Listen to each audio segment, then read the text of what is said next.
Hello, everyone, and welcome to the 2020 Virtual Worker Co-op Conference. My name is Mo Manklang. I am the Policy Director at the U.S. Federation of Worker Co-ops, and this is the nation's largest convening of worker owners and allies.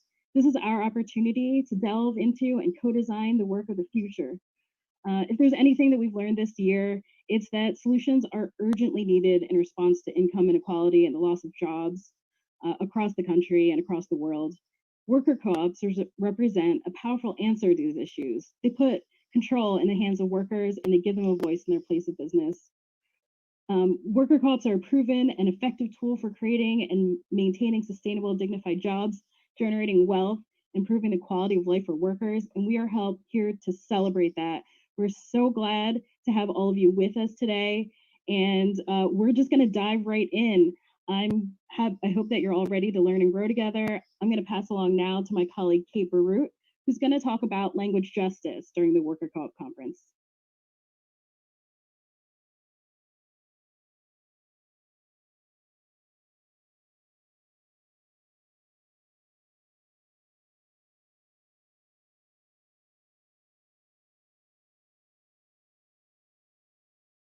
Hi, everybody.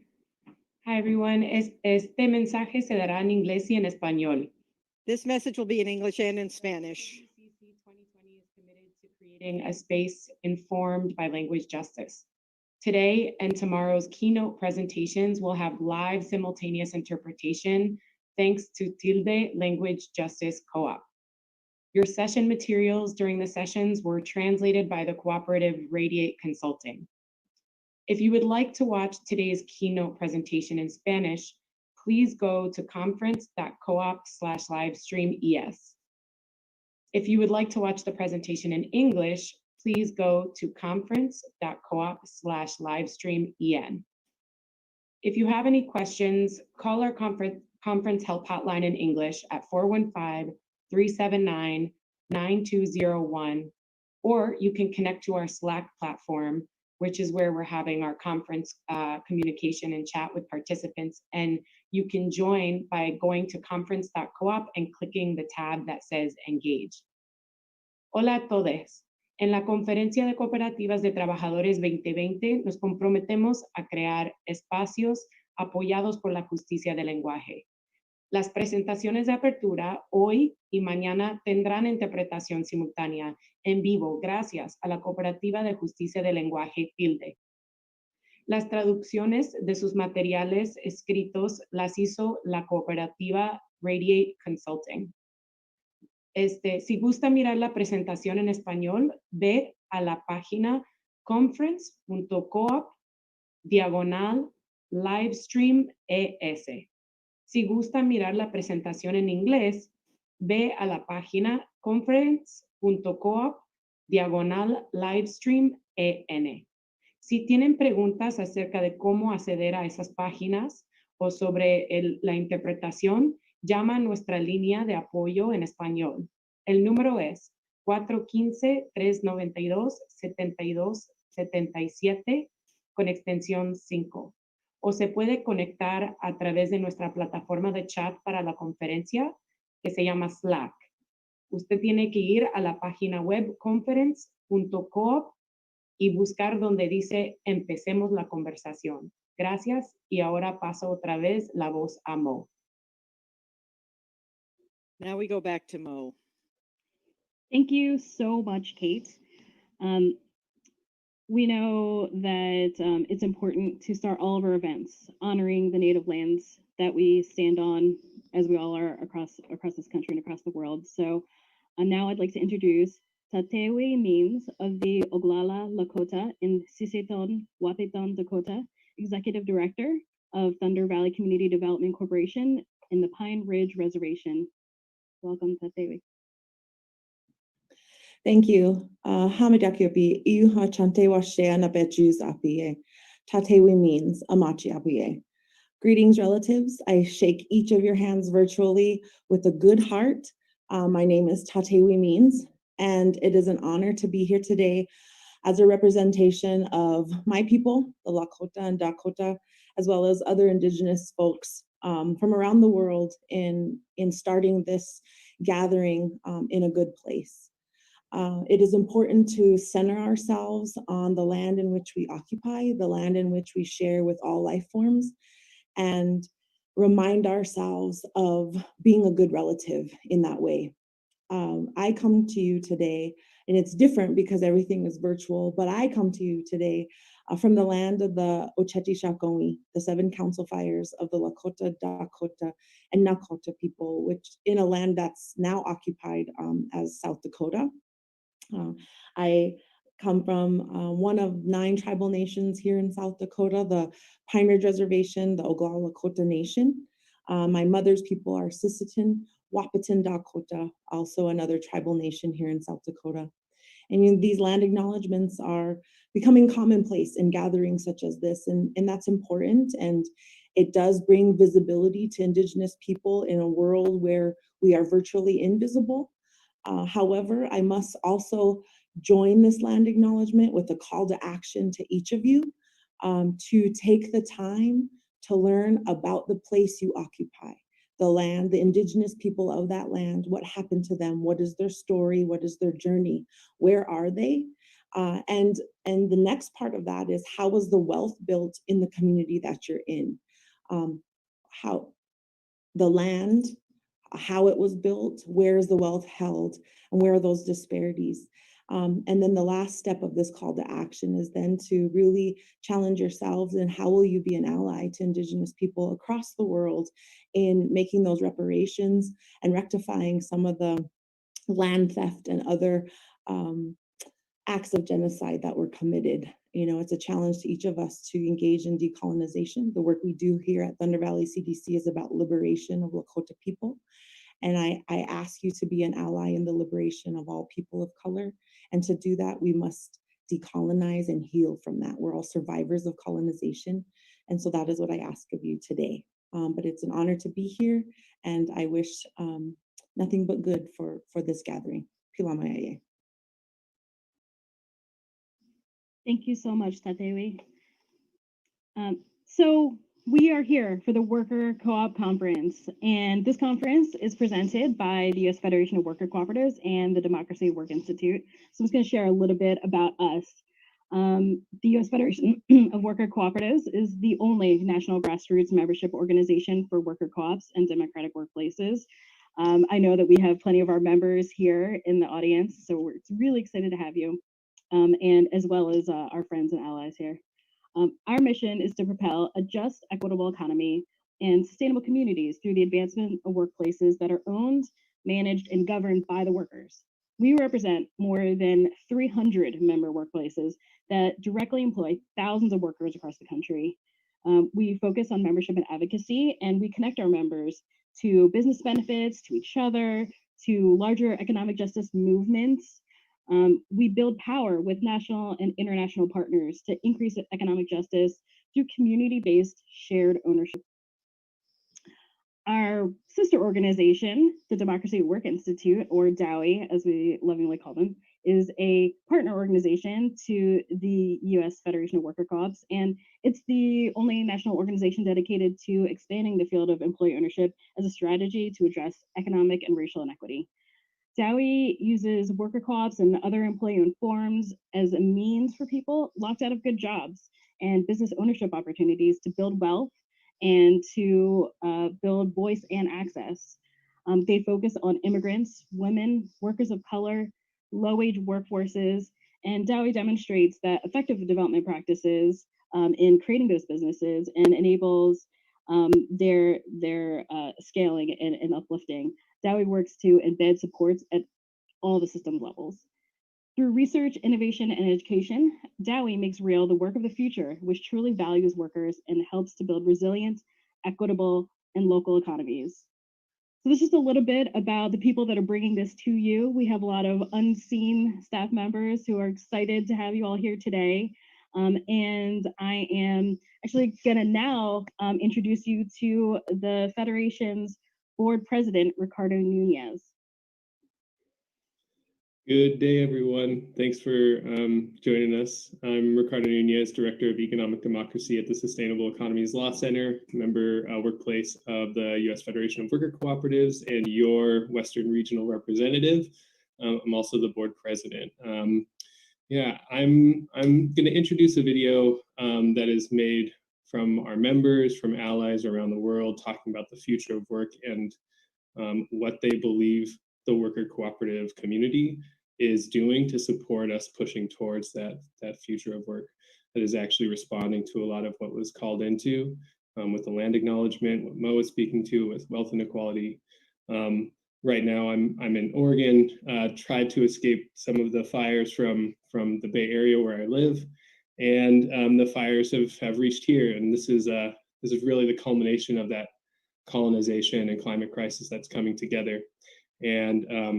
And today we get to be a part of a community that's actually building something different and rising from those ashes. And I'm just so happy and proud to share community with you. And with that, I'll pass it over to Daniel to start the video and get us excited and energized by the community that we all get to be a part of. So thank you.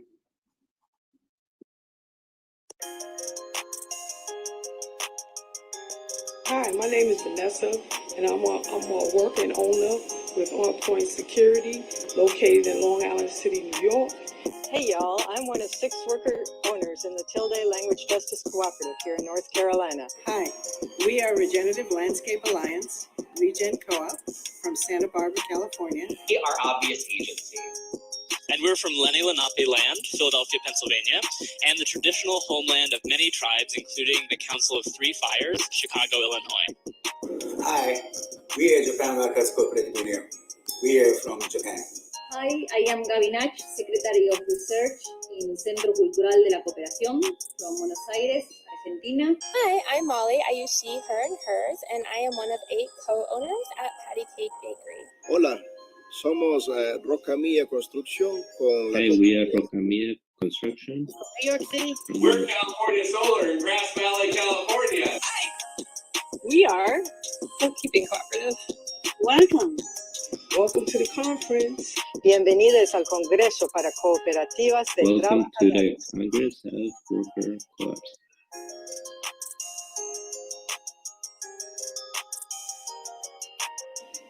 El futuro del trabajo es como nosotros. In the short The future term, of work is like us. but in the long term, more equitable. The future of work looks regenerative. Welcome to the Worker Cooperative Conference. The future of work looks like no bosses, self-governance and self-determination in the workplace. Welcome to the Worker Co-op Conference. The future of work looks like awful unless we organize it more democratically and around life needs, like we in the cooperative movement do. So welcome to Workers' COP Conference. The future of work must be in the hands of workers. Welcome to the Workers' COP Conference. We plan to create as many jobs as possible to help people get back on their feet. The future looks very hopeful at this time. The future of work looks like a bright sunny day.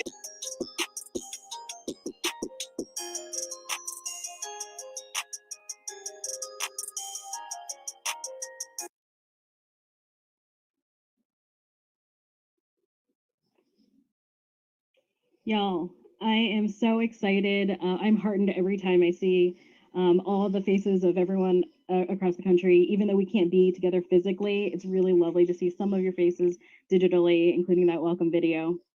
And you know, we wouldn't be able to be here today if it wasn't for the generosity of our sponsors. So I want to give a huge shout out to our keynote sponsors, the Fund for Democratic Communities and Seed Commons, Nexus Community Partners, and another big shout out for our culture sponsors, Ralph K. Morris, Cooperative Development Institute, Cooperative Home Care Associates, the New Economy Coalition, Rainbow Grocery, Capital Impact Partners, the National Cooperative Bank, Sassafras Tech Cooperative, and Shared Capital Cooperative.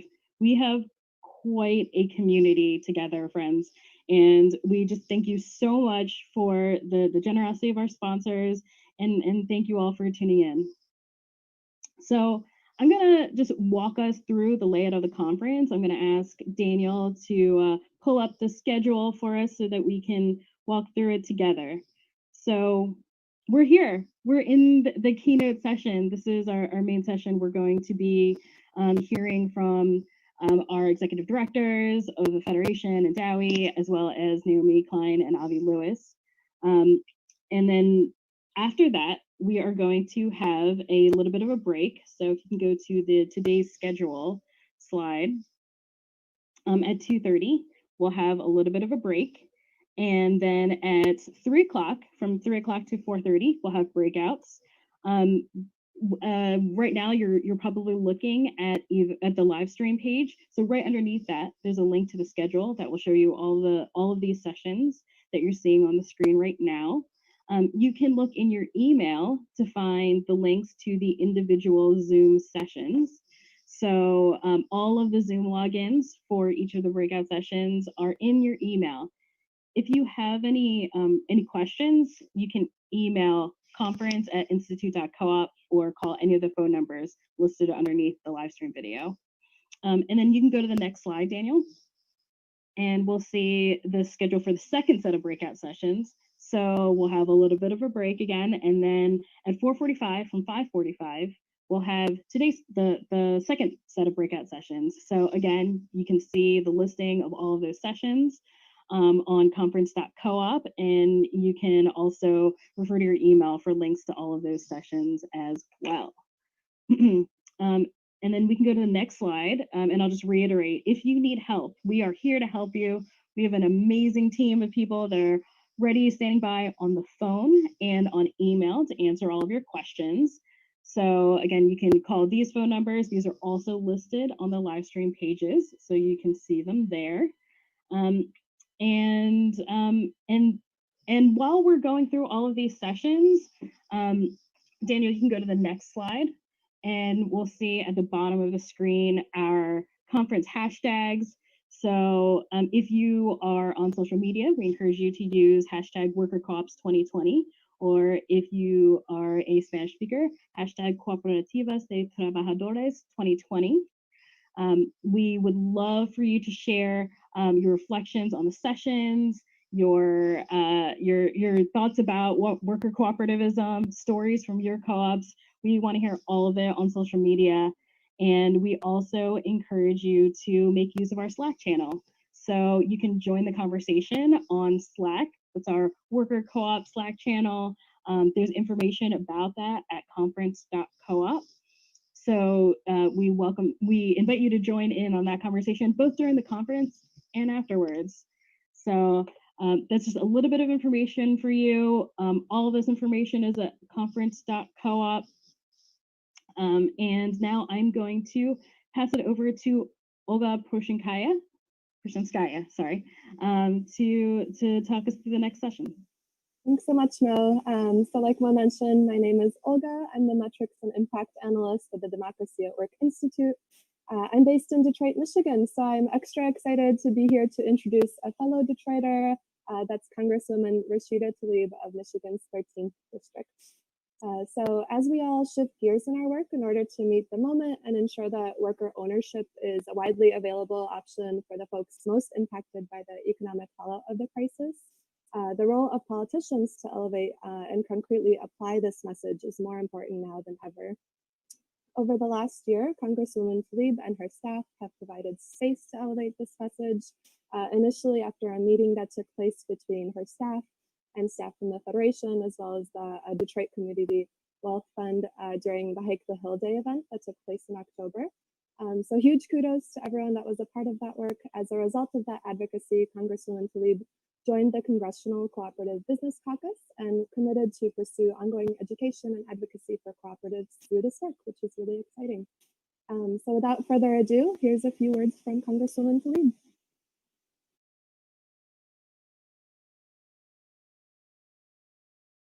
Hi, everyone. It's Congresswoman Rashida Tlaib. I wanted to take a moment and uplift the worker cooperative movement around our country and the incredible work that you all have been part of.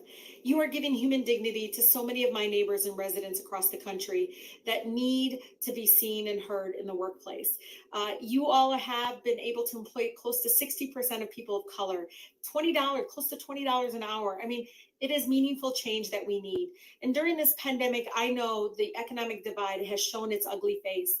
You all have been doing this work prior to, and now more than ever, it's giving credibility to that and saying that we need to make sure that people have a seat at the table and really can have equal access to opportunities to thrive. And that's what I believe worker cooperatives are all about. So thank you so much.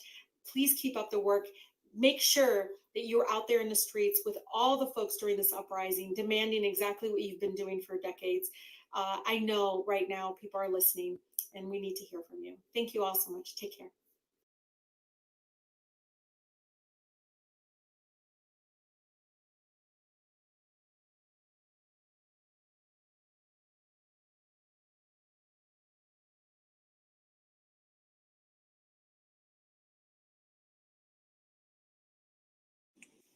Okay, great. Thank you so much to Congresswoman Tlaib for sending that over. And now I will pass it over to Maru Bautista. Hola y bienvenidas a nuestra conferencia de... Hello, and thank you. Welcome to our conference of worker cooperatives. My name is Maru Bautista. I'm director of the Center of Cooperatives in Brooklyn and president of the board of the DAWI Institute for its English initials. I have the honor of presenting a great ally and defender of worker cooperatives from New York, Helen Rosenberg. The councilwoman Rosenberg have been critical so that the New York City continues to provide funding for initiatives for worker cooperatives and has passed legislation so that the city of New York City has a number of contracts that are provided to worker co-ops every year. The city of New York and the cooperative movement is eternally grateful for their leadership and for being such a key ally in these difficult moments in this country and our movement. So here's a councilwoman, Rosenberg.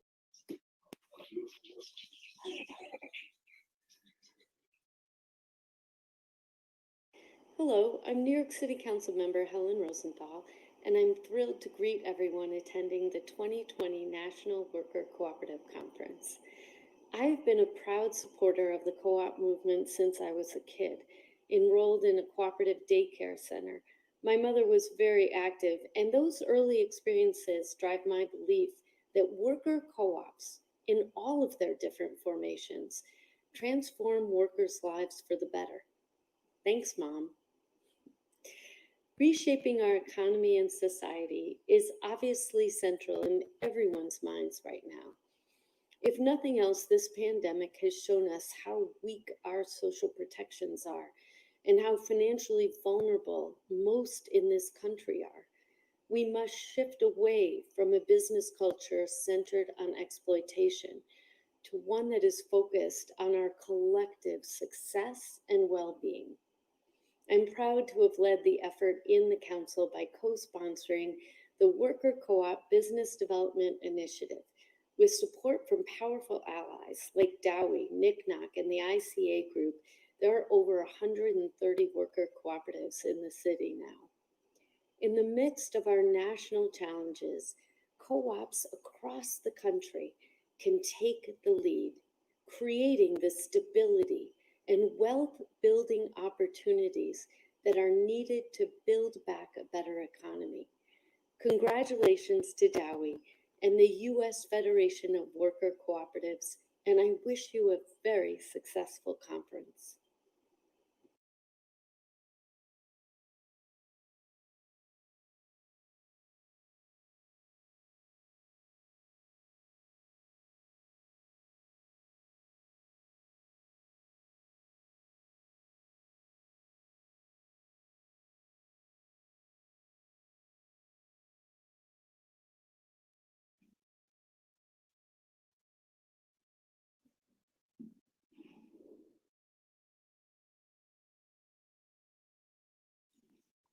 Gracias a la concejal Helen Thank Rose. you to the councilwoman Helen Rosenthal, and I'm passing the mic now to you.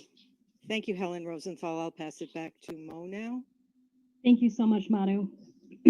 So as you can see, over the last few years, we've been growing our legislative work, building upon the work that has been going on for decades here in the US. These comments from our co-op champions in government illustrate that we can make change happen through policy and advocacy work, as well as through our organizing and business development work. It's important that we build up these relationships as we push a multifaceted, multi-pronged effort to grow worker ownership here in this country and across the world. I am so excited to share this next video with you. I know that this is someone that you will all recognize. This senator has been a long time and loud proponent of worker-owned businesses in the US, particularly in his home state of Vermont. So without further ado, I present comments from Senator Bernie Sanders.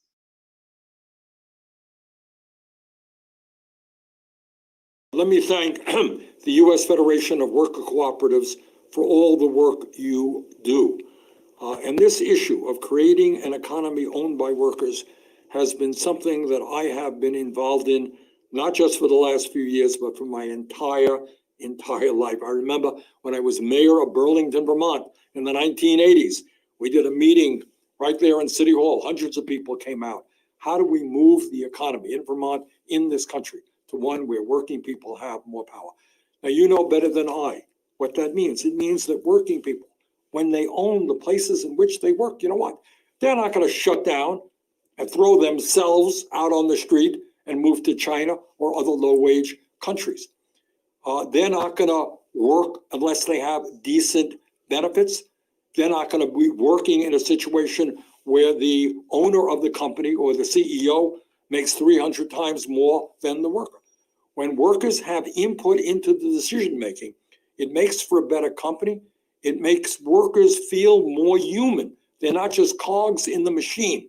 They are part of the process. Will they make mistakes? Absolutely, everybody does.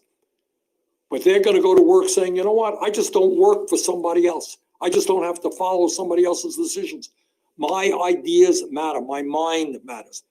And I'm going to think about how we can do things a little bit better. And we're going to be listening to my ideas. I'll be listening to my colleagues' ideas because we're in this together. We own it together.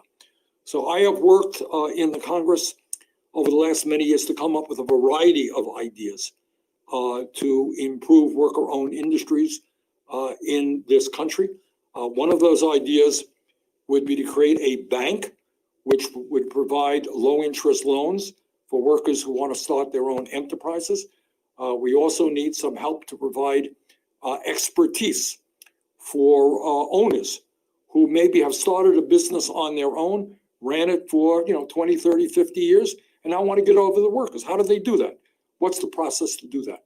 So there's a lot that has to be done, but I believe very strongly that when we talk about democracy, it is not just voting every 2 years or voting every 4 years and ignoring what happens to people 40 hours a week.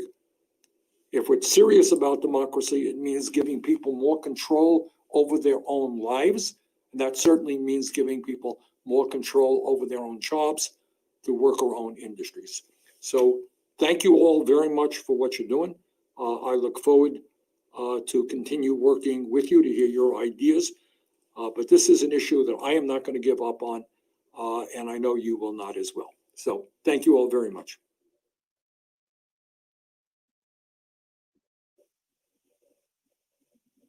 And thank you, Bernie. We hope that you all enjoyed those comments from our very special guest, Senator Bernie Sanders. I think if anything, this just illustrates how powerful we are as a movement. We have national attention right now, as well as the attention of our state and local governments. So this is the moment where we can transform what work looks like right now and change what the work of the future looks like, and not just rebuild our economy, but transform it into something that is more equitable and is what we really want to see. So with that, we are going to get into our keynotes. And I'm going to introduce our wonderful executive directors of the Federation and DAWI. Esteban Kelly is the executive director for the Federation and is a worker owner and co-founder of AORTA, the Anti-Oppression Resource and Training Alliance, a worker co-op that builds capacity for social justice projects through intersectional training and consulting. Esteban is a compassionate leader, I can vouch for that, and a visionary strategist who inspires organizers by drawing on science fiction, social theory, and collective liberation.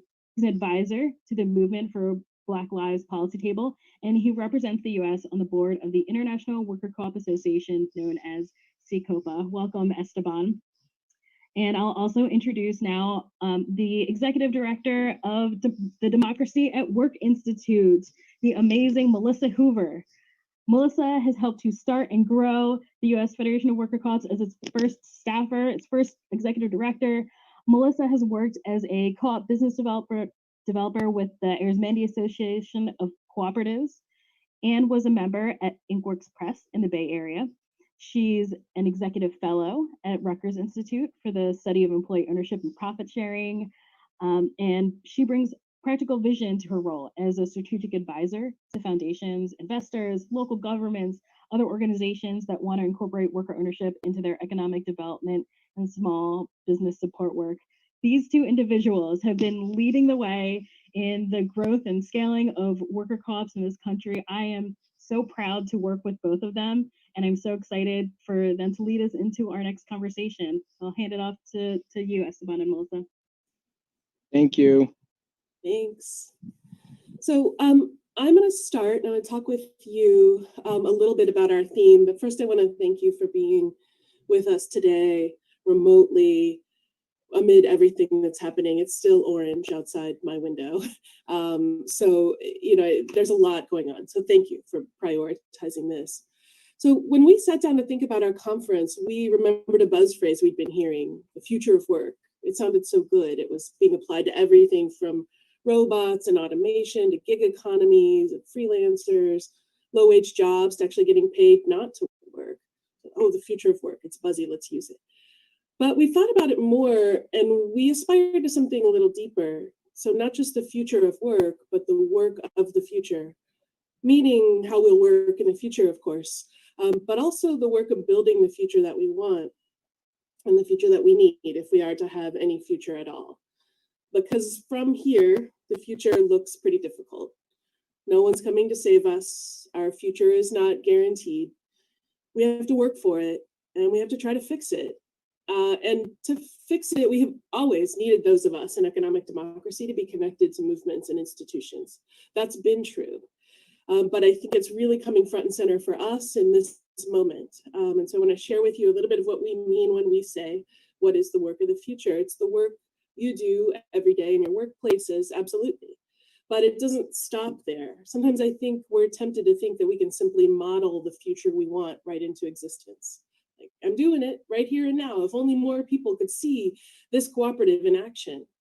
But no matter how good our workplaces are, no amount of excellent worker cooperatives, and there are so many, will magically lead to a transformation of our economy and society. The work of the future is the work of actively building that future, co-creating it, expanding it, contending for power in it, and finding solidarity with others working towards it. And I think this is the work so many of you do every day to connect the economy to democracy, to fight for your communities, to build and share resources. It's what the Federation is doing with its member councils, with organizing, with providing dental benefits. That's the work of the future, with running co-op clinics, with local advocacy. It's the work DAWI and the Federation are doing together on policy, getting cooperatives into the CARES Act, influencing the Small Business Administration. It's our research and data gathering to try and shift opinion and resources. It's the work that DAWI Seed Fellows are doing across the country to bring broad-based ownership to main streets, that the Workers to Owners Collaborative is doing to help employees buy their businesses, that the Legacy Business Fund is doing to get capital to Black-owned businesses, and that the young entrepreneurs of the Radiate Consulting Cooperative are launching this very month. And it's the work you're doing every time you speak at a city council meeting, every time you help teach a class at your community college, when you commit to green practices in your cooperative, when you move capital to employee owners, and when you stand in solidarity with people putting their lives on the line for Black lives. So right now, all you have to do is look around to see things are not working. Things have been broken though. The foundations are rotten. There's a growing appetite right now for deep structural transformation, which is really different in this moment. And there's an earnest turn toward the social and solidarity economy. And that's why we're focusing this conference on the work of the future, on the green economy and on movements for racial justice. Cooperatives and worker ownership are now a mainstream feature of many different plans to rebuild the economy. And this time, visions of just and equitable workplaces are and must be inseparable from proposals for a green transition of our economy. And that's what we're hoping our speakers today will get into. For tomorrow, we want to talk about the fact that historically cooperative models have scaled during times of adversity, and even more so in the aftermath of crisis. And the enormous racialized wealth gap between white households and Black and Indigenous people of color is an enduring economic crisis where cooperative ownership could be game-changing. So the fight for a just future will require movements for racial and economic justice and cooperative organizers together to form strong coalitions for exchange and for impact.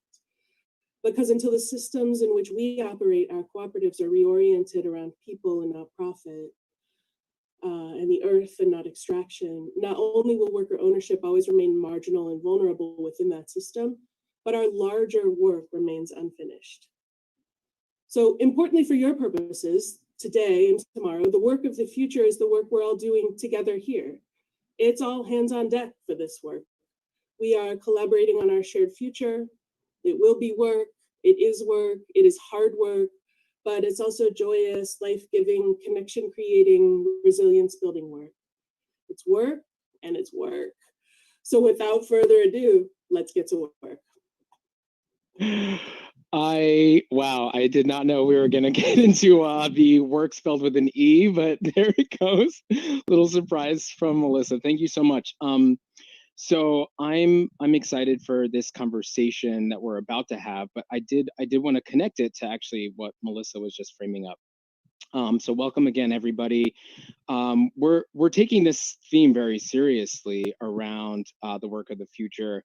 And in order to dig into it, we decided to kind of parse it into two daily themes, right? And so tomorrow we're going to be talking about what it looks like to build a people's economy. Some of that involves some of the political advocacy, base building and electoral work, which is why we'll be hearing from Maurice Mitchell from the Working Families Party and the Movement for Black Lives, and actually hearing a little more in depth about some of the projects that Melissa was just starting to introduce a little bit, and what it looks like to start experimenting with some of these forms for the new forms of labor organized and using cooperative models that we're really building up, particularly in Black and Brown communities.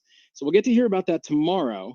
Today, these things are all intersectional, of course, so it's all going to connect, and we're going to be talking about some of those themes, but especially focusing on labor ownership and the Green New Deal.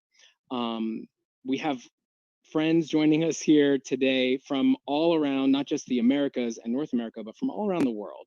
And so thinking about global international movement building and solidarity and frameworks for these large considerations, these categories, what is ownership going to look like throughout the 21st century, and what does it look like when we have these opportunities to rebuild coming out of a crisis? So that's really the angle that we're taking in starting to open up these themes.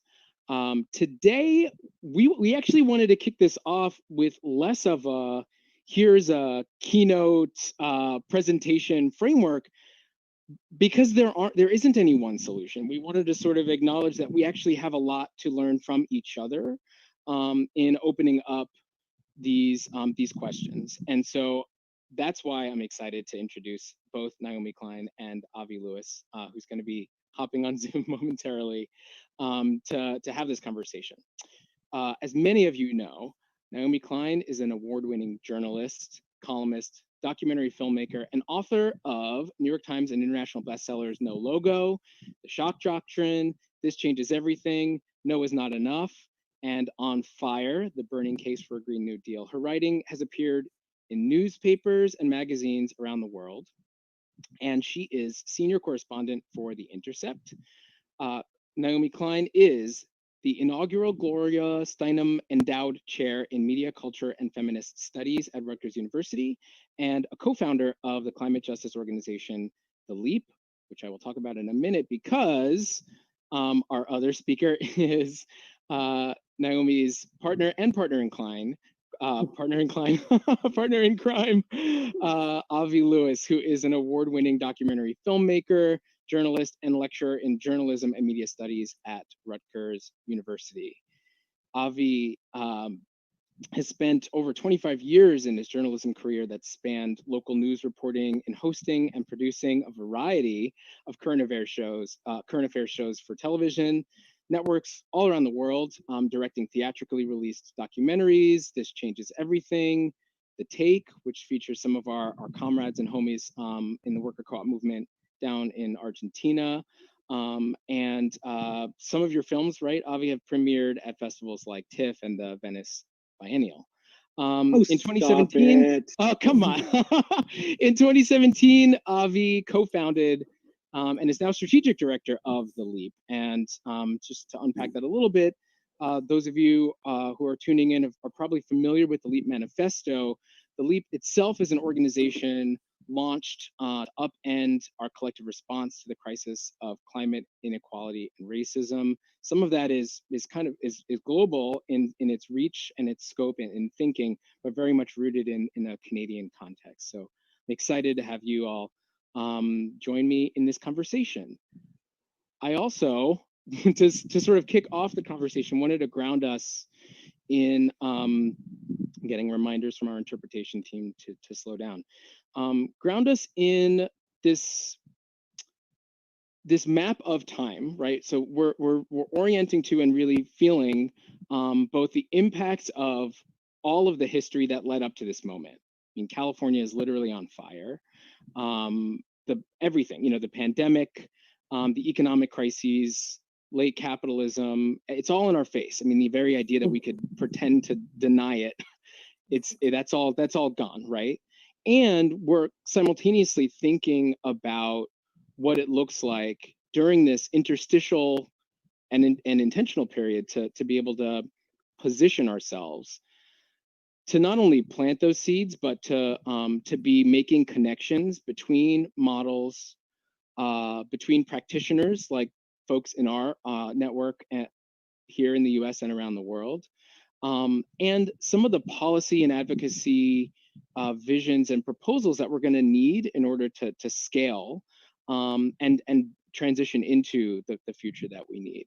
And so in thinking about both the future we're going to and the past we're coming from, that lands us in the present. And I'm thinking of some of the work that you all were involved in the financial crisis, actually not in 2008, but back in 2001 in Argentina. And a lot of that is documented in The Take. And I'm wondering,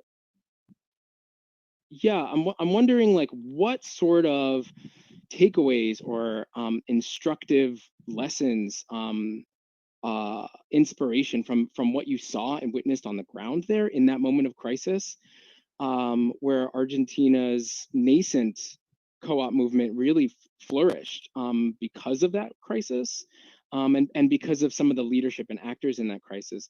What are some of the things that you think our movements here in North America and around the world can lessons that we can take from that, from what you experienced there in starting to sort of bridge toward this future?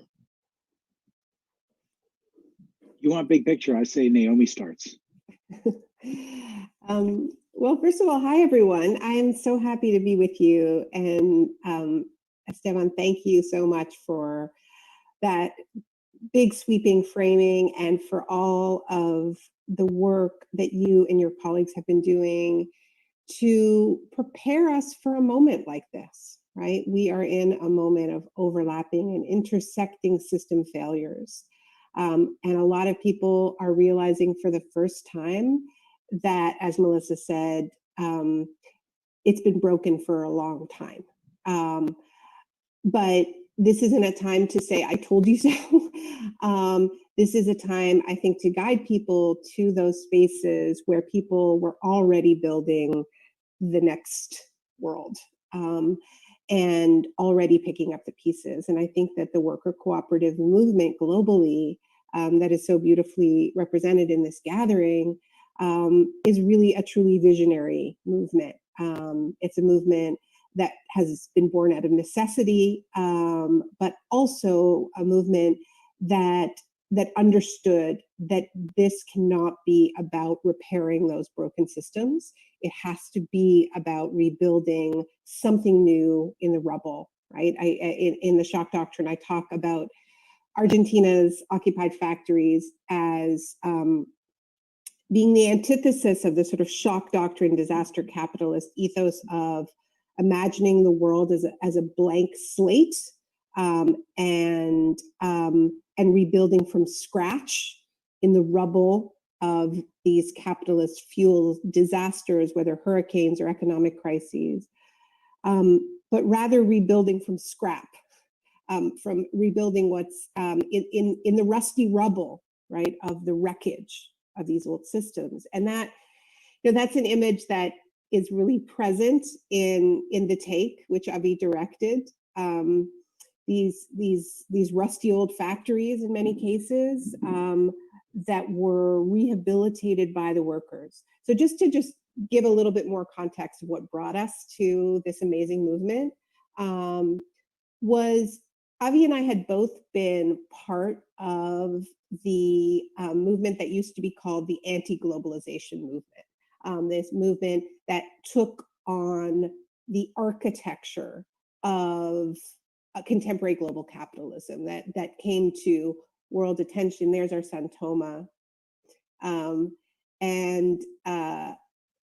whose name actually is the same. And there's Smoke. Oh my goodness! All of our little beings, their names are connected to these moments, because the Spanish name for the take is La Toma. And Toma's been a bit of a takeover of our lives, and Smoke is named after the summer of smoke 2 summers ago. So I don't know, we're just weird. I live in this house. You know that, right? I dig it. She also looks like a puff of smoke. Toma has not worn clothes since April. So he's rocking his PJs, and I just want you to know that is just not an exception. That's just how we roll around here. It's pajamas or skinny dipping for Toma, and that's the way he has responded to the pandemic. And we are not ones to take away his small comforts in a moment. It's a time of transformation and new possibilities. You got to embrace it. In the future, there will be no clothes, apparently, according to Toma. Toma. I do think, even just with my kids as well, how it's interesting seeing how quickly they were able to adapt to whatever was becoming not even a new normal, like not an expectation that it's normal, but to adapting and then being present with that and being like, all right, cool, this is what we're doing. I'm just hanging out with my dads now, in our case. And now it was literally today is the first day of school, hybrid school we're doing for my 4th grader. And she sort of embraced it. She's like, okay, cool. I gotta show up. You can't even walk me into my new school because no visitors are allowed. And this is what the new normal is now. It's funny that we're just entering the way that we got connected to cooperativism 20 years ago in Argentina. It was very much that kind of moment there. After the financial crash there was all of the institutions of society kind of coming apart. And people in community dealing with an unprecedented set of circumstances, the largest, strongest middle class in Latin America plummeting to mass poverty, and people and kids in families in matter-of-fact ways going, how are we going to get through this? How are we going to form a new livelihood? And like, cooperativism was among many of the extraordinary movement phenomena that were bursting out, neighborhood assemblies and piquetero movements of roadblocks and mass movements of the unemployed, new barter systems and currencies. There were lots of different experiments going on. The reason we ended up making the take about the co-ops is because they were creating work in community. They were reclaiming their livelihoods with an explicit analysis of the system that had stolen everything from them. And so it was at once, and this is where it speaks to the current moment so brilliantly, a survival tactic in an extreme moment and an articulate alternative to the global capital system that had literally ripped away the basics of their working lives. And there is a kind of radical pragmatism to worker cooperativism that has so much to offer in this moment, where we're having a replay on a global scale with a pandemic added of chapter 2, 2008 was the first look at that global economic crisis and the same factors and the same dynamics playing out in supersonic speed and at the scale. So for people who don't know that history, just to quickly, do a recap, I think a lot of the co-ops that we have in North America are formed as co-ops from the beginning, or transformed workplaces where an owner decides that they are not going to pass the business on to their kids, and it becomes a workers cooperative, and those are all great models. In Argentina, there are co-ops like that, right? But what the take is about was a process, was a response to capital flight, and this moment of extreme economic crisis, where the elites absconded with their money, had illegal heads up that there was going to be a currency lockdown and people were going to be locked out of their bank accounts, took their money, deepened the crash, and then many owners of factories also abandoned the country, right? So they shut down factories, and workers in the middle of this economic crisis were fired. And so what the take is about is workers unfiring themselves and saying, look, if you want to go, you can go, but we can still make use of these machines because we don't have the same imperatives for growth and profit that you do. Well, our imperative is employment and having enough money to feed our families, and if there's any excess, supporting our communities. So there was this incredible conversion of a couple hundred factories. Sorry, I'm going to try to deal with this glare on my glasses. But you're fine. You look great. A couple hundred factories that were going to be closed down, where the workers, in many cases, literally kind of broke the padlocks and went into these factories and guarded the machines from the creditors, and said, actually, we are the first creditors. We are owed back wages. We have subsidized these businesses. In many cases, there was wage theft. They also did these really rigorous audits and worked with economists and university students to go back and track how much public money had gone into these factories, whether in the form of land subsidies, or various kinds of tax credits, and said, we are the first creditors. You do not pay back these banks. And banks were not very popular in Argentina at that point, right? Because they had just screwed over the whole country. And so it was an amazing process and privilege to document. We followed three very different factories: a ceramic tile factory, a garment factory, and an auto parts factory. Yeah, it's interesting. I don't know if we've talked about this before, but I was on my way to Argentina. That I was in Brazil, and I had been living with and studying the landless workers movement and hanging out with anarchists in Sao Paulo after my time with the MST, and had not been to Argentina. I was on my way in December of 2001, and my Brazilian friend said, you should cancel your tickets, and you don't want to go to Argentina right now. I was like, I don't know, maybe it'll be interesting. There's a lot of activity going on. They're like, you literally won't be able to get money out of ATMs. Like, you can't, our friends can't put you up down there. And so it's interesting to me. I mean, there's also some parallels in seeing how people in the context of the MST, the landless workers movement in Brazil, were able to piece together their livelihoods as dispossessed workers, essentially, who were building settlements and encampments themselves. In some cases, those got very formalized. Some of them had radio stations that they built up on reclaimed land similarly. Yeah, it's interesting to me that I was on my way to Buenos Aires because even before the crisis, I had a sense of some of the cooperative movement that was already existing.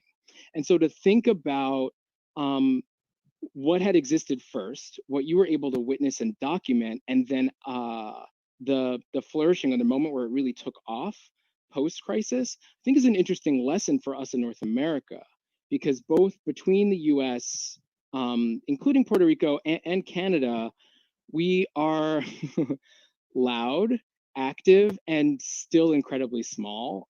Worker co-op sectors were actually growing pretty quickly in the US, but we have a lot of catch up to do. So that's part of what's interesting to me about this question of how we really tether to the crisis itself and root ourselves in that as a way not just of saying, okay, blank slate, there's a better way and we can do co-ops, but actually our strength is the fact that we have a history of decades and in some senses 150 years of worker ownership here in North America, which can be a catalyst, right? We're not actually starting from scratch. We have this whole movement, and it's, I think importantly, both for the US and Canada, it's not just that we're really strong in one particular sector.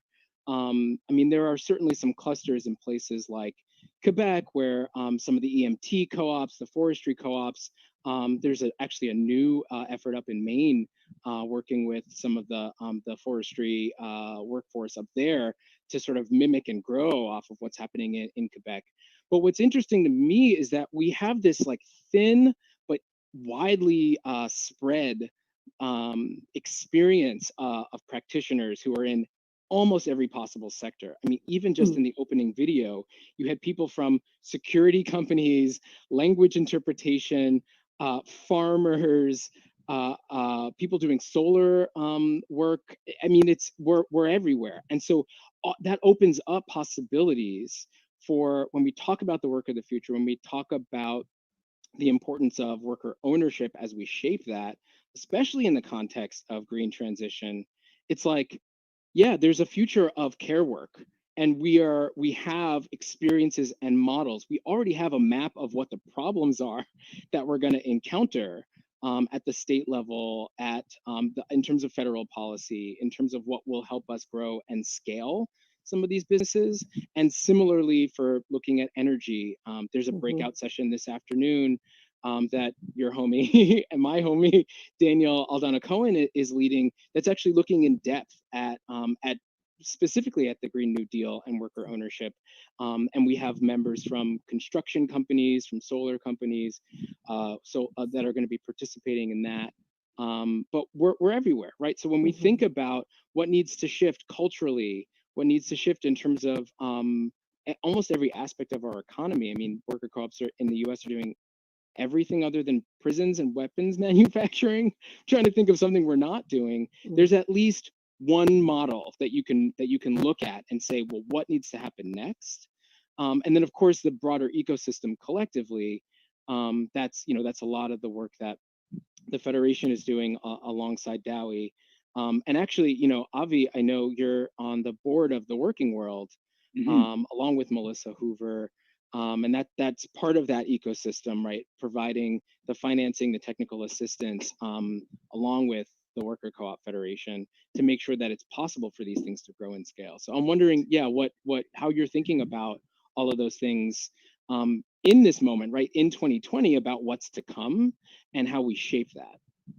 It's interesting what we learned in Argentina, and I think the experience of the Working World, which I, full disclosure, accidentally co-founded with Brendan Martin, because I'd made the movie and had relationships in the movement in Argentina, and the Working World in a way with a stopover in the rest, in other places in Latin and Central America on the way, was trying to bring home some of the spirit of the revolution of cooperativism in Argentina. And what we saw in Argentina, I think, is really instructive to this moment. It was connections with other sources of social movement energy that really propelled that explosion of co-ops in the 2000 to 2004 period, and again after the global financial crisis of 2008.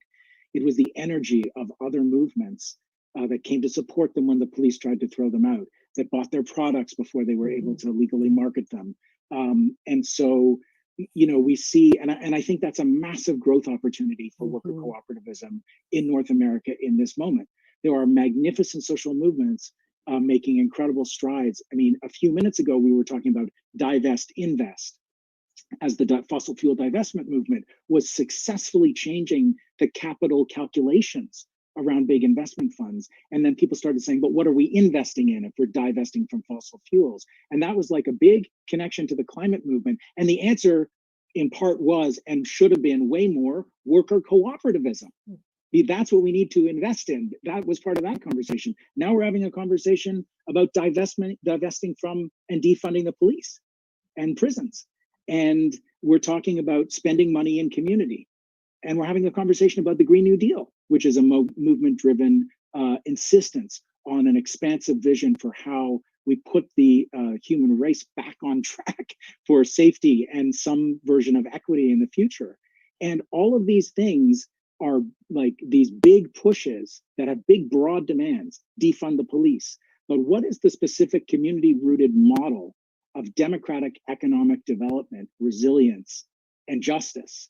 Worker cooperativism can make that offer of the actual fine-grained detail. We're talking about a Green New Deal. We're talking about trillions of dollars in government spending and public spending, which is now being shoveled to banks and to corporations. And the big, developments recently since the pandemic have been the Fed actually essentially taking on the debts of the entire corporate sector and trillions and trillions of dollars, right? And when we talk about a Green New Deal, we're talking about redirecting those public resources towards getting off of fossil fuels, guaranteeing work for all, especially communities of color, marginalized communities, Black communities, communities that have borne the brunt of the fossil fuel white supremacist era, right? But we don't want the government creating jobs in community. We want access to those public finances so that communities can develop themselves. And democracy at work is the tool. So I think it's connecting to these massive trends and to the momentum of social movements that is what unlocked it in Argentina. And those are the connections I think we could still really benefit from here. Sorry to the interpreters when I get ranty. I go too fast. Apologies. We share that affliction. I can't avoid it. Yeah, I mean, I think I would just underline, like, I think, I mentioned this earlier, but I think it is worth really thinking about.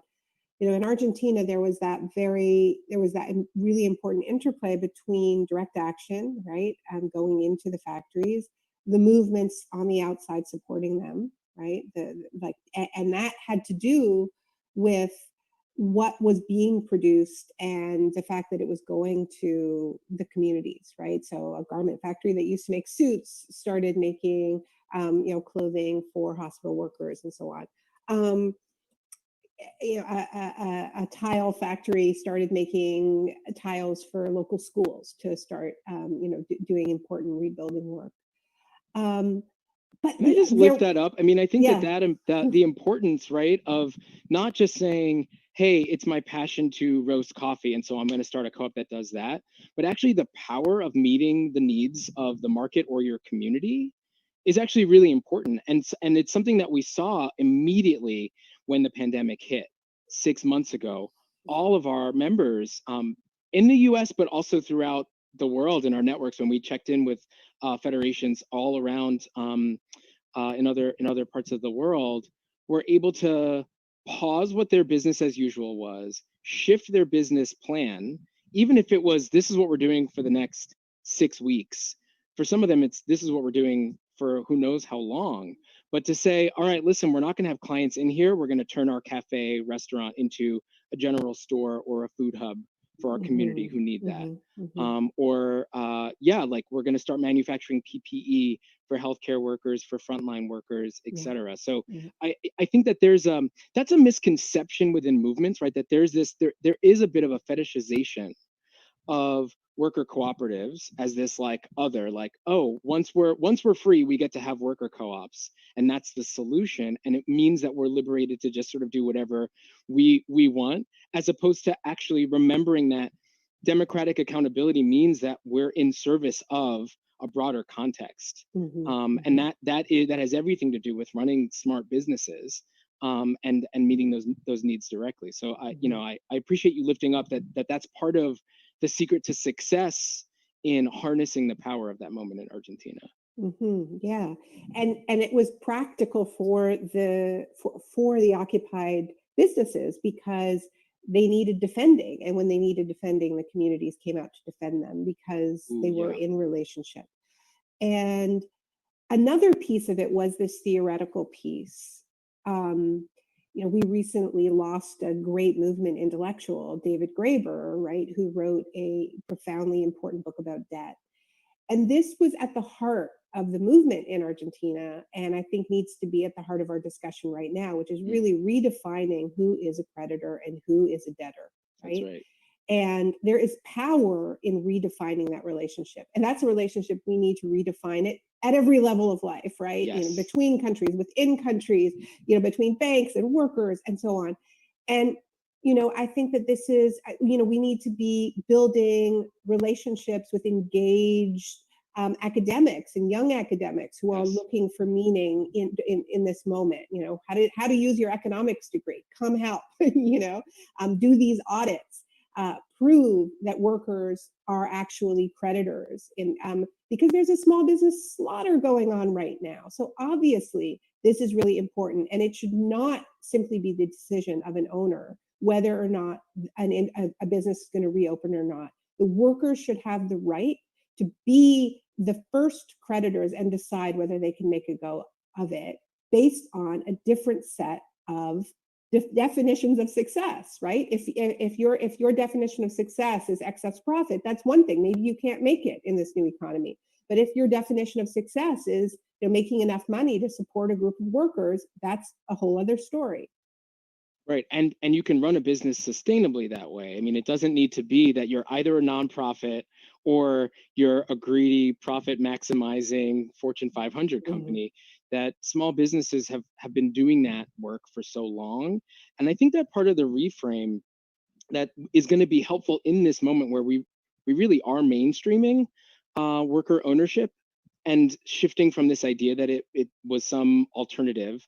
Part of that shift is making it clear that, capitalism is not part and parcel of business ownership, of small business as the backbone of America, that there are ways of running businesses, of engaging in productive enterprise, doing so sustainably, doing so accountably, that actually have nothing to do with the principles of capitalism, which really says that capital is up top and everything else is subservient to that.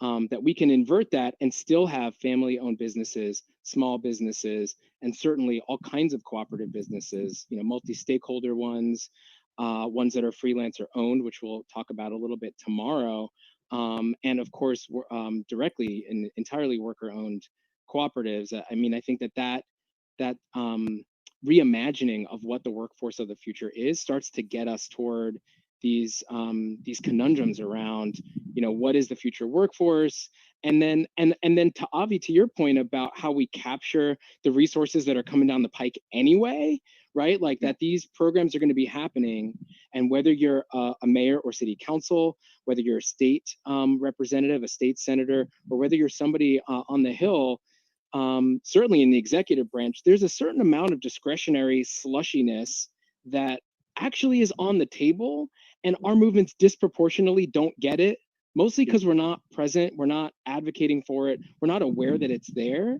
And so what it looks like is right now, it's exciting to me, there's active conversations about this money, it's not here yet, it's about to be here. How do we make sure that we are primed? And it means we need to be able to code switch, right? It needs that sometimes we need to say, okay, yeah, we're a disadvantaged community, instead of, we don't talk about ourselves that way, or yeah, we're a minority business. We don't use that language internally, and that's fine. And I think that we need to be able to have that sort of double consciousness, right? That there's a way that we understand ourselves and organize ourselves within movements in relation to movements. And there's a different language that we need to use in order to tap into that spigot from the government itself, because those resources are there. We were able to do that with the CARES Act here in the US. Right. And that, I mean, literally, cooperatives of any kind would not have been eligible for the money that came from the Small Business Administration without the advocacy of the Worker Co-op Federation, the Democracy at Work Institute, and our allies in DC, especially the National Cooperative Business Association. So that, I mean, that alone, you know, we have members who are paying dues. It might be a couple $100, it might be several $1,000s. That alone pays for years worth of the membership dues of participating and making sure that we have the organizing apparatus in place. Because you never know when did anyone know the pandemic was going to hit in March, right? Did anyone know that we were going to need to be there right there? And suddenly we have tens of millions of dollars that flowed right into our movement. And it would have flowed somewhere no matter what. It was mostly going to go to Shake Shack and McDonald's. So, I think that's the importance of organizing in an anticipatory orientation. Well, it's a political fight. I mean, the truth is, what the Fed has been doing since March is truly historic.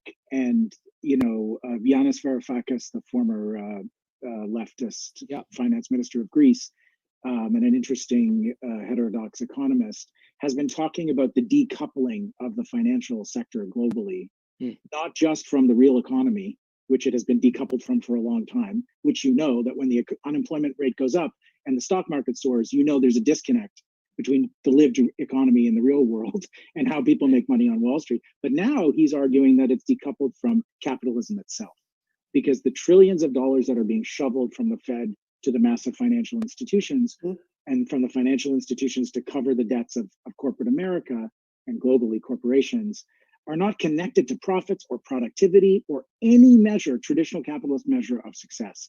They're just being transferred. It's the greatest transfer of wealth in human history. It's happening now, and it's oceans and oceans of money. And so the CARES Act was a victory, and I think it's to be celebrated, and like the money that came to cooperatives was really important. But it's a political struggle on a titanic scale to actually capitalize the economy and the democratic economy, because we could have in the worker co-op movement a significant part of a transformation of our economy to put people back to work in the wake of this pandemic in sustainable and low carbon ways, with a fraction of the money that they're transferring to the banks right now. But it would still be not 10 million or the crumbs, as AOC referred to them in the bailouts that working people actually got, but actually our fair share of those public resources. And that's a political battle. That doesn't come from cooperativism as a kind of friendlier kind of business model in a local economic context. That is a political struggle over the wealth that has been built by centuries, that's started with slavery in the United States, that started with colonialism in the rest of the world, that requires reparations for the theft of land and people. There needs to be a rebalancing of the global system, and cooperativism needs to continue to connect to that political struggle, in my view, because the prizes are being handed out now. And the pandemic, the global economy is in kind of like stasis for a minute. It's roadrunner over the canyon. And when the economic fallout begins, the money, they'll say the cupboard is bare. And so the fight is now to advance cooperativism as a major alternative to returning to business as usual, which was an extremely extractive and exploitative system. I think that's an important agenda for the political fight. And I think that there's an internal kind of movement-oriented piece, which is less about a fight and more about education and awareness, right? Like, we have a model that to the system as it currently exists, we're not even talking about a new system, it's primed for all kinds of benefits, tax breaks, loans, financing for businesses, corporations, including small businesses. you don't need to show up and say, we are a interdependent feminist collective of blah, blah, blah. You just show up and say, hi, we're a small corporation. We are here embedded in whatever community, just trying to do our best to rebuild. And, that's, I think, an underutilized and underappreciated dimension to our movement, right? Like that we already have cooperatives. We absolutely need more of them, but to have more nonprofits, more campaigns, and grassroots, especially social movements, be aware that we could be setting up more of these structures to capture resources, not as the exclusive strategy for movement building, but it's something that has been wildly successful. If you look at Italy, Spain, France, Uruguay, Argentina, Brazil, I mean, that's a big part of how they've been able to resource movements and movement work and movement leaders. It's not being a barista at Starbucks by the day. It's, oh, your day job happens to be movement work, and you happen to be able to pay yourself because you're running this business, and then you're also able to show up for your community in all of these sustainability or mutual aid, care work kinds of ways. And I think that we'll be in a stronger position to capture all of those things if we're able to tap into that that power of being sort of a different kind of corporate, anti-corporate corporation that's using some of those forms, and then at the same time converting that power as another arm of advocacy and of pushing forward that political agenda, right? It's very powerful for us to be able to talk to senators like Senator Sanders in Vermont, or representatives like Rashida Tlaib, or council members like Helen Rosenthal, and say, hi, we're here representing a chamber of commerce or a trade association of small businesses that are sustainable, that are values aligned, that are principled. And by the way, we have a upwards of 80% voter turnout rate. It's hitting all of the metrics that every elected official needs, and it's why our work is phenomenally bipartisan. I mean, it surprises people all the time, but it's because if you use the right framework, what we're doing fits into the agenda of what most folks are trying to advance in one way or another. The important piece is that we're using it to resource a shift, right? In the longer arc. I guess the only thing I would just say is I'm not sure how long the arc is, in that, this is a true moment of crisis, and what Avi's describing in terms of this massive public subsidy, or it's just they've backstopped capitalism, like not just banks, but like every major corporation. The scale of it is tremendous. Yeah. This decoupling is really scary because it means that you don't actually have to produce anything. The government is saying, we've got your back. There's massive moral hazard there. And there's a completely different set of rules for people and for small businesses, including cooperatives, which are just being left to die in so many ways. Then we've got the climate crisis. And people are understanding that this system is failing at basically every scale, whether it's like the tech companies or whether it's the fossil fuel companies, or whether it's Amazon and the scale of work that this huge period of consolidation that we've been through, and the relationship between scale and the pandemic, right? I think that there's another argument for cooperativism in this moment, which has to do with the need for businesses that are, first of all, not just based on growth, because the imperative for growth is a huge part of what is producing those fires in California, and the reason why the pandemic is out of control. Every time the growth imperative reasserts itself and we start moving at the same velocity and the same scale that we were at before, that's when we see surges, right? So, but neither can we accept this idea that we just kind of freeze frame and shelter in place forever. We need to figure out different ways to be together and do things together. where it is possible to both not set the world on fire and not see a surge in infections, because we don't know if we're going to get a vaccine. And the human scale of the kind of work that you are all doing is part of the solution, right? Like, where does this virus spread? It spreads wherever humans are being warehoused. Exactly. Right? You know, whether that is a slaughterhouse, a nursing home, an Amazon warehouse, a prison, a border detention camp, that is where it spreads. The scale of industrial capitalism is the crisis. It is a climate crisis, and it is also a health crisis. And it was a crisis before this crisis, and lots of us knew it. But let's, you know, as I said, let's not get bogged down with that. Let's advance with even more confidence the solutions that you have all been developing. So yes, code switch like crazy and make sure you get a piece of this pie, but be more radical and more confident in the fact that this is actually not just a cute little parallel thing that's happening, but actually a glimpse of the world that we need, right? That's right. Because people need that hope. They need that hope. And we need to be able to reach people who don't know about the work that you're doing. You know, those groups of workers who are being told that their workplace isn't going to reopen, right? And because their bosses have just decided that they're going to take the government money and run. And that's got to be a much different conversation. The last word goes to Avi, because we're right at time. So go ahead. All right, cool. Well, I was just thinking about the film that we made with AOC last year, A Message from the Future. Yeah. The short animated piece illustrated by the brilliant Molly Crabapple, and that vision of the Green New Deal future. We're just about to release the sequel. It's coming out actually really first. It's called Message from a Pandemic: The Years of Repair. I didn't know that. Okay. Yes, indeed, it's coming. Where do we find it?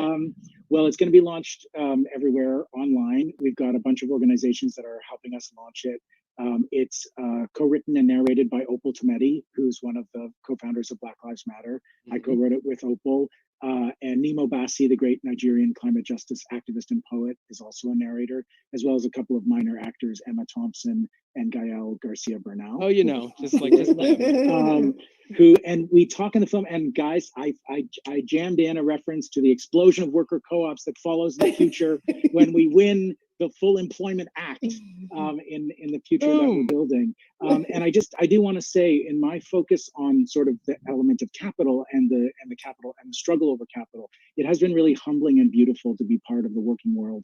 And some of the initiatives that have come out of it, which have been, as one part of the constellation of worker cooperativism in the United States, been doing things like the Seed Commons, you know, where when Brendan first started the working world with me, he was like, we need a democratically administered capital fund. And it took some years to build it, but actually we've devolved the control over significant amounts of the money to community organizations like Baltimore Roundtable for Economic Democracy, and Kate Katib, the director there, is the co-director of the Seed Commons, where we touch like 30 member orgs around the country who are actually controlling the capital, like Poder Emma in Asheville, which is a group of immigrants who are building housing and have organized a cooperative. They scraped together like 50 grand, and the capital fund, which has been decentralized, has been able to capitalize them by another $1 million to do that real work in community. So it's a different set of values around democratizing not just the workplace, but the community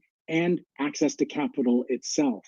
And folks like Melissa and the great Ed Whitfield on the board with me at the Working World have been shaping this vision for years. And I feel like it's ready just at the moment when humanity needs it most. That's right. So, I mean, I think it's the values as well, like right alongside the practice, like the experience of actually doing not just the democratic decision-making facilitation, but the underwriting, the technical assistance, the financial literacy, the interpretation of all of this into the multilingual, multiracial community that we are, is exactly what it means to show the way toward an expansion of democracy in all of those. You know, I know your time in Argentina, what they did when they started feeding, everyone just started working together to like take the means of production.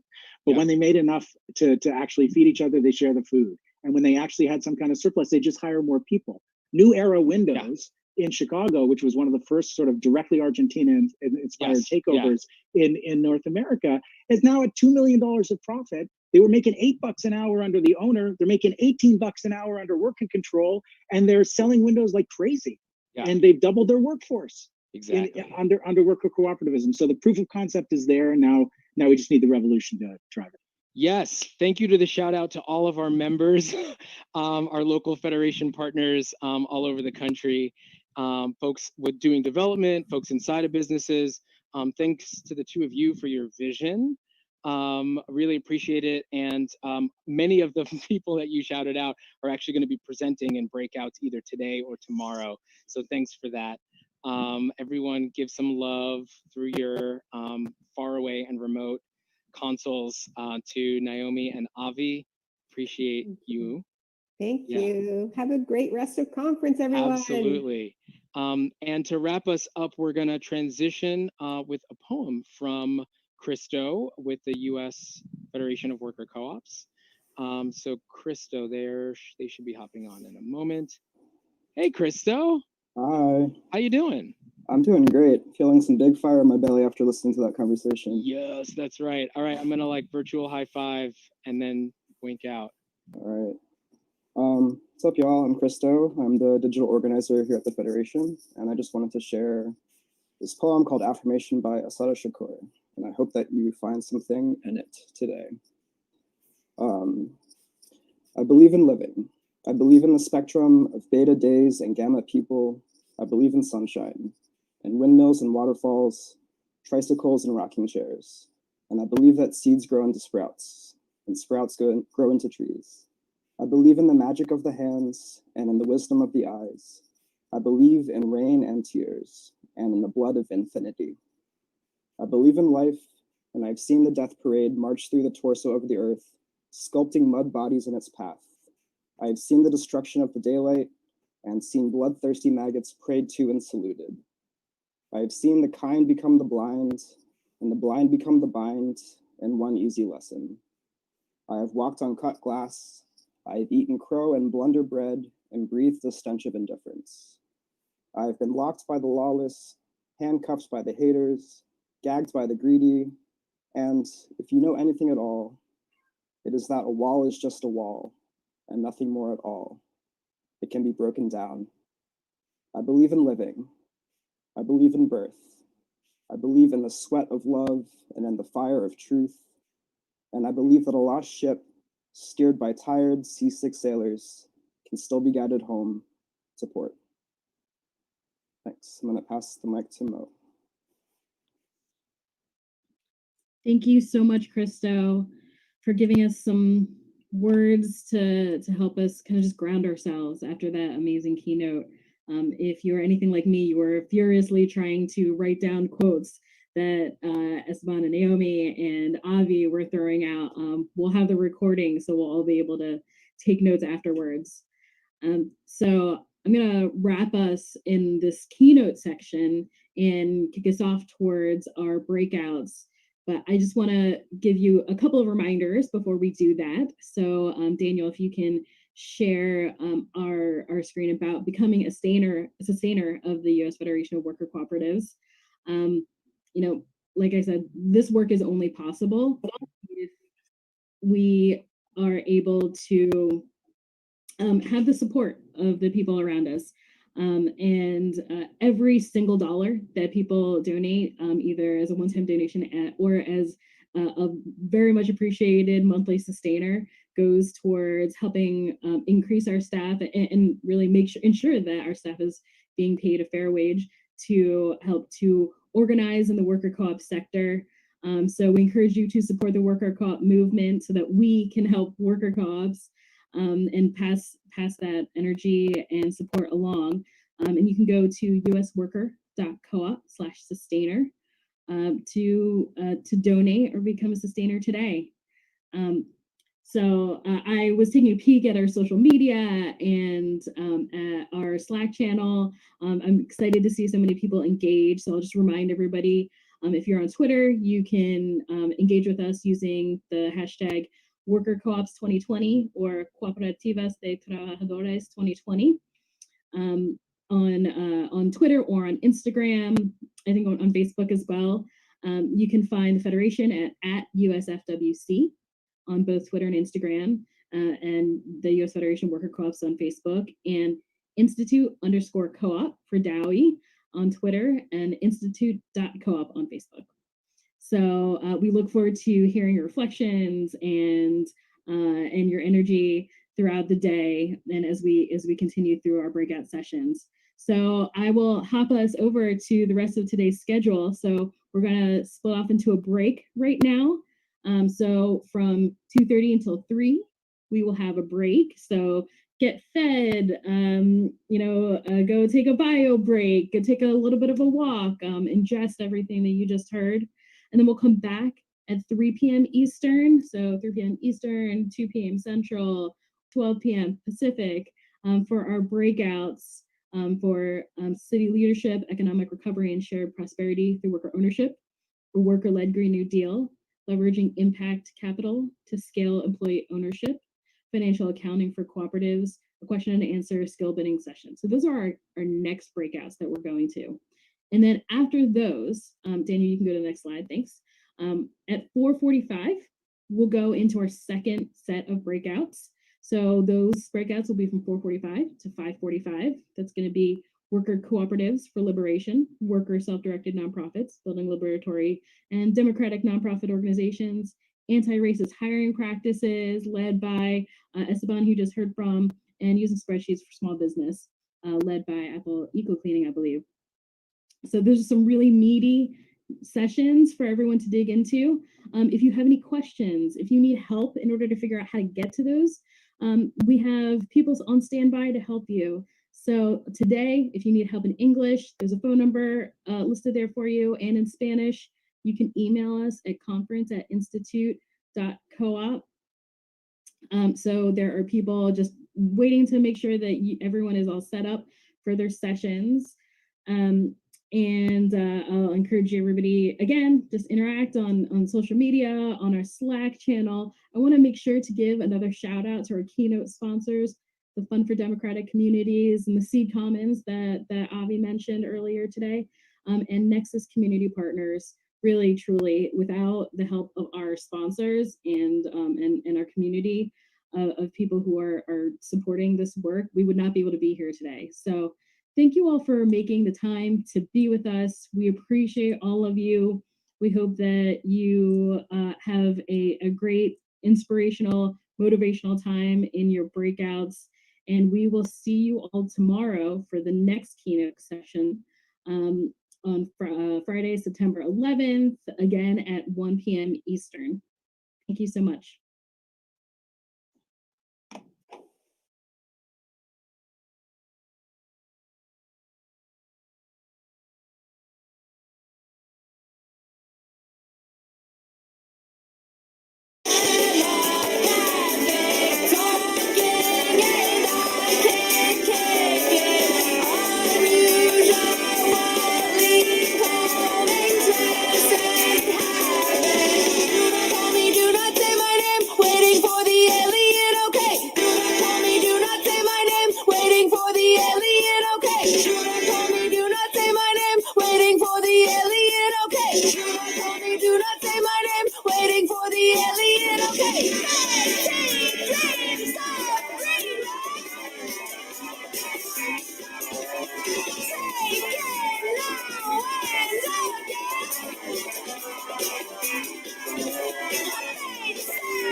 Waiting for the alien, okay? Do not call me, do not say my name. Waiting for the alien.